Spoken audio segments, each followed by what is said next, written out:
नमस्कार दोस्तों, आज हम आपको बताने जा रहे हैं 1960 के दशक की उन 5 सस्पेंस थ्रिलर फिल्मों के बारे में जिन्होंने अपने बेहतरीन रहस्य, शानदार संगीत और सस्पेंस से दर्शकों को अंत तक बांधे रखा। तो इस लिस्ट में पहली फिल्म है वो कौन थी। वो कौन थी 1964 में आई भारतीय हिंदी सिनेमा की एक ऐतिहासिक सस्पेंस थ्रिलर फिल्म है जिसका निर्देशन मशहूर निर्देशक राज खोसला ने किया था। यह फिल्म अपनी बेहतरीन रहस्यमयी कहानी, सस्पेंस और मदन मोहन द्वारा संगीतबद्ध किए गए एवरग्रीन गानों के लिए जानी जाती है। यह फिल्म रिलीज हुई थी 7 फरवरी 1964 को। निर्देशक राज खोसला, निर्माता एन सिप्पी, पटकथा ध्रुव चटर्जी, संगीतकार मदन मोहन और गीतकार राजा मेहंदी अली खान। मुख्य कलाकार साधना, मनोज कुमार, प्रेम चोपड़ा, हेलेन और के.एन. सिंह। कहानी की शुरुआत एक तूफानी रात से होती है। डॉक्टर आनंद यानी मनोज कुमार अपनी कार से जा रहे होते हैं। तभी उन्हें सफ़ेद कपड़ों में एक रहस्यमयी महिला यानी साधना मिलती है जो उनसे लिफ्ट मांगती है। यह महिला एक कब्रिस्तान के पास जाकर अजीब तरीके से गायब हो जाती है। इसके बाद डॉक्टर आनंद के जीवन में कई अजीब घटनाएं घटने लगती हैं। उनकी मंगेतर सीमा की रहस्यमयी ढंग से हत्या हो जाती है।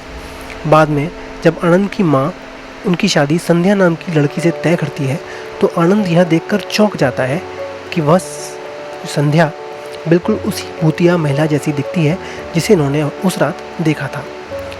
फिल्म का क्लाइमैक्स इस रहस्य से पर्दा उठाता है कि वह महिला कौन है और आनंद को क्यों डरा रही है। तो दोस्तों, इस लिस्ट की अगली फिल्म है तीसरी मंजिल। तीसरी मंजिल 1966 में रिलीज़ हुई भारतीय सिनेमा की एक cult classic musical suspense thriller film है। इसके निर्देशक विजयानंद थे और इसे निर्माता व लेखक नासिर हुसैन ने बनाया था। यह फिल्म अपने ज़बरदस्त गानों, शम्मी कपूर जी के एनर्जेटिक डांस और सस्पेंस से भरपूर कहानी के लिए आज भी याद की जाती है। इस फिल्म के मुख्य कलाकार थे शम्मी कपूर, आशा पारेख, प्रेम चोपड़ा, हेलेन और इफ्तिखार। कहानी कुछ इस तरह थी। कहानी की शुरुआत देहरादून के एक होटल की तीसरी मंजिल से कूदकर रूपा नाम की लड़की की आत्महत्या या हत्या से होती है। रूपा की बहन सुनीता यानी आशा पारेख को लगता है कि रूपा की मौत का जिम्मेदार रॉकी नाम का एक ड्रमर है जिसने उसकी बहन का दिल तोड़ा था। सुनीता बदला लेने के इरादे से देहरादून आती है। यहाँ उसकी मुलाकात अनिल कुमार शम्मी कपूर से होती है जो असल में खुद ही होटल का मशहूर ड्रमर रॉकी है। अनिल अपनी असली पहचान छुपाकर सुनीता को अपने प्यार में डाल लेता है ताकि वह उसे समझा सके कि रूपा की मौत में उसका कोई हाथ नहीं है। इसी बीच अनिल को पता चलता है कि रूपा ने आत्महत्या नहीं की थी बल्कि किसी ने उसे तीसरी मंजिल से धक्का दिया था। फिल्म का बाकी हिस्सा असली कातिल को ढूंढने के सस्पेंस के इर्द गिर्द घूमता है। इस फिल्म का संगीत भारतीय फिल्म इंडस्ट्री के लिए एक टर्निंग पॉइंट था। आर.डी. बर्मन ने इस फिल्म में रॉक एंड रोल, जैज़ और वेस्टर्न बीट्स का ऐसा तड़का लगाया जिसने युवाओं को दीवाना बना दिया। कुछ मुख्य गाने इसके इस प्रकार थे। ओ हसीना जुल्फ़ों वाली, आजा आजा मैं हूँ प्यार तेरा, दीवाना मुझसा नहीं इस अंबर के नीचे, ओ मेरे सोना रे सोना रे सोना, तुमने मुझे देखा होकर मेहरबान। सारे गाने काफ़ी बड़े हिट साबित हुए थे। नासिर हुसैन पहले इस फिल्म में शंकर जैक्सन को संगीतकार लेना चाहते थे लेकिन शम्मी कपूर की सिफारिश और आर.डी. बर्मन की ट्यून सुनने के बाद उन्हें यह काम मिला। इस फिल्म ने पंचम दा को बॉलीवुड का टॉप संगीतकार बना दिया था। फिल्म के लिए पहले देवानंद को साइन किया गया था लेकिन नासिर हुसैन के साथ एक निजी विवाद के कारण उन्होंने फिल्म छोड़ दी। बाद में यह रोल शम्मी कपूर के पास गया।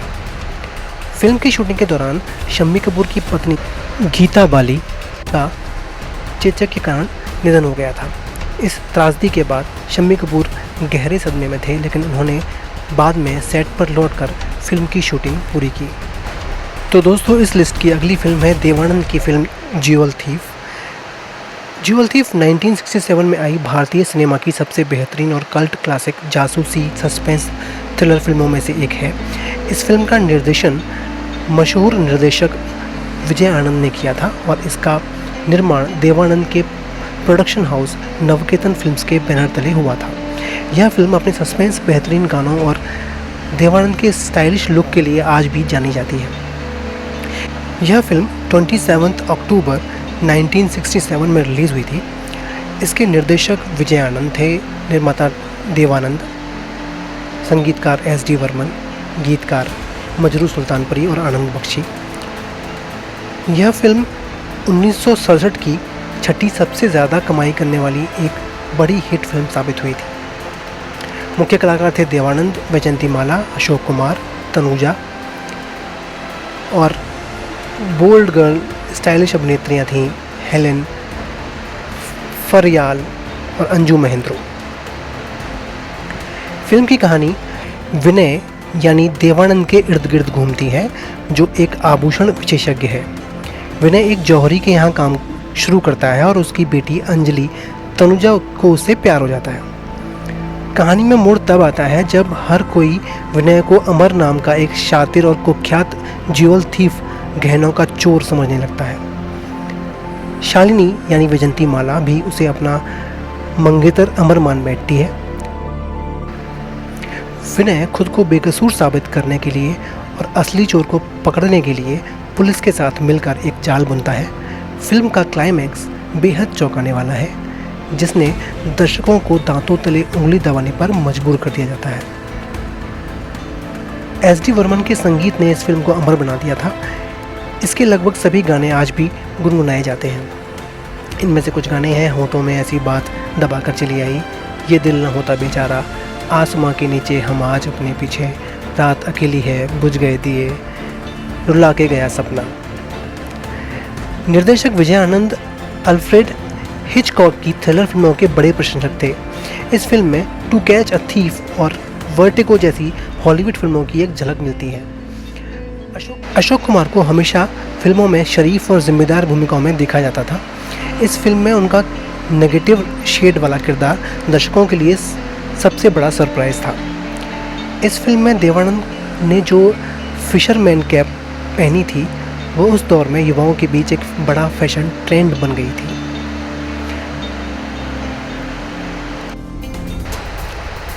तो दोस्तों इस लिस्ट की अगली फिल्म है 1965 में आई फिल्म गुमनाम। भारतीय सिनेमा की एक ऐतिहासिक सस्पेंस थ्रिलर फिल्म है जो अपनी शानदार कहानी, सस्पेंस और सदाबहार गानों के लिए जानी जाती है। 24 दिसंबर 1965 को रिलीज़ हुई इस फिल्म का निर्देशन राजा नवाथे ने किया था और इसके निर्माता एन.एन. सिप्पी थे। यह फिल्म प्रसिद्ध लेखिका अगाथा क्रिस्टी के 1939 के रहस्यमयी उपन्यास and then there were none पर आधारित है। इस फिल्म में मुख्य कलाकार थे मनोज कुमार, नंदा, महमूद, प्राण, हेलन, मदनपुरी, धूमल, तरुण बोस और मनमोहन। फिल्म की कहानी कुछ इस तरह से है। कहानी 8 लोगों के इर्द गिर्द घूमती है जो एक प्रतियोगिता जीतने के बाद एक विमान से यात्रा पर निकलते हैं। तकनीकी खराबी के कारण उनका विमान एक अनजान और सुनसान द्वीप पर उतरता है और फिर उन्हें वहीं छोड़कर उड़ जाता है। वहाँ वे एक रहस्यमयी गाने गुमनाम है कोई का पीछा करते हुए एक बड़ी हवेली में पहुँचते हैं, जहाँ एक अजीब बटलर यानी महमूद उनका इंतज़ार कर रहा होता है। हवेली में उन्हें एक डायरी मिलती है जिसमें उन सभी पर एक मर्डर की साजिश रचने का आरोप होता है और लिखा होता है कि उन्हें मौत की सज़ा मिलेगी। इसके बाद हवेली में मौजूद मेहमानों की एक एक करके रहस्यमयी तरीके से हत्या होने लगती है, जिससे सभी के बीच डर और शक का माहौल बन जाता है। फिल्म का संगीत शंकर जयकिशन ने तैयार किया था, जो आज भी बेहद लोकप्रिय है। लता मंगेशकर की आवाज़ में यह गाना फिल्म का मुख्य थीम सॉन्ग है, जो रोंगटे खड़े कर देने वाला सस्पेंस पैदा करता है। मोहम्मद रफ़ी का यह रॉक एंड रोल गाना बेहद मशहूर हुआ, जिसे बाद में हॉलीवुड फिल्म घोस्ट वर्ल्ड और हेन केन के एक वैश्विक विज्ञापन में भी इस्तेमाल किया गया। वो गाना है जान पहचान हो। एक और गाना है हम काले हैं तो क्या हुआ दिलवाले हैं। महमूद और मोहम्मद रफ़ी का यह एक बेहद लोकप्रिय कॉमेडी ट्रैक है। इस फिल्म का बजट लगभग 30 लाख रुपए था। बॉक्स ऑफिस पर फिल्म ने 1.3 करोड़ से अधिक का शानदार कलेक्शन किया। यह फिल्म 1965 की 8वीं सबसे ज़्यादा कमाई करने वाली सुपरहिट फिल्म रही। तो दोस्तों, इस लिस्ट में हमारी आखिरी फिल्म है 1960 में रिलीज़ हुई फिल्म कानून। कानून B.R. चोपड़ा द्वारा निर्देशित एक क्लासिक भारतीय हिंदी कोर्टरूम ड्रामा फिल्म है। यह फिल्म हिंदी सिनेमा के इतिहास में पहली सस्पेंस थ्रिलर और पूरी तरह से गीतहीन फिल्म मानी जाती है। इस फिल्म के निर्देशक थे B.R. चोपड़ा। रिलीज़ का साल था 1960 और मुख्य कलाकार थे राजेंद्र कुमार, अशोक कुमार, नंदा, महमूद, शशिकला, जीवन और ओम प्रकाश। फिल्म की कहानी कुछ इस तरह से है। यह फिल्म मुख्य रूप से मृत्युदंड के खिलाफ एक मजबूत तर्क प्रस्तुत करती है। फिल्म में दिखाया गया कि कैसे परिस्थितिजन्य साक्ष्य और गवाहों की अनजाने में दी गई झूठी गवाही के कारण किसी निर्दोष को फांसी की सज़ा हो सकती है। कहानी की शुरुआत एक कानूनी सवाल से होती है कि क्या किसी व्यक्ति को एक ही अपराध के लिए 2 बार सज़ा दी जा सकती है। फिल्म में कालिदास यानी जीवन नाम का एक व्यक्ति न्यायाधीश बद्री प्रसाद यानी अशोक कुमार के सामने स्वीकार करता है कि उसने हत्या की है, लेकिन कानून उसे सज़ा नहीं दे सकता क्योंकि वह उसी व्यक्ति की हत्या के आरोप में पहले ही 10 साल की सज़ा काट चुका है। फिल्म में राजेंद्र कुमार ने सरकारी वकील कैलाश खन्ना की भूमिका निभाई है, जो इस पेचीदा मामले को अदालत में लड़ते हैं। उस दौर में जब बॉलीवुड फिल्मों की सफलता गानों पर निर्भर करती थी, B.R. चोपड़ा ने एक बड़ा जोखिम लेते हुए इस फिल्म में एक भी गाना नहीं रखा है। पारंपरिक फिल्मों के विपरीत इसमें बिना किसी फालतू रोमांस या कॉमेडी के केवल गंभीर और बांधकर रखने वाले ड्रामे पर ध्यान केंद्रित किया गया था। इस बेहतरीन और अनूठी फिल्म को सर्वश्रेष्ठ फीचर फिल्म के लिए राष्ट्रीय फिल्म पुरस्कार से भी सम्मानित किया गया था। तो दोस्तों, इसी के साथ आज का व्लॉग हम समाप्त करते हैं। उम्मीद करते हैं आपको यह व्लॉग और इसमें दी गई जानकारी पसंद आई होगी। आपसे फिर से मिलेंगे बहुत जल्द एक नए व्लॉग के साथ। तब तक के लिए नमस्कार। आप स्वस्थ रहें, मस्त रहें।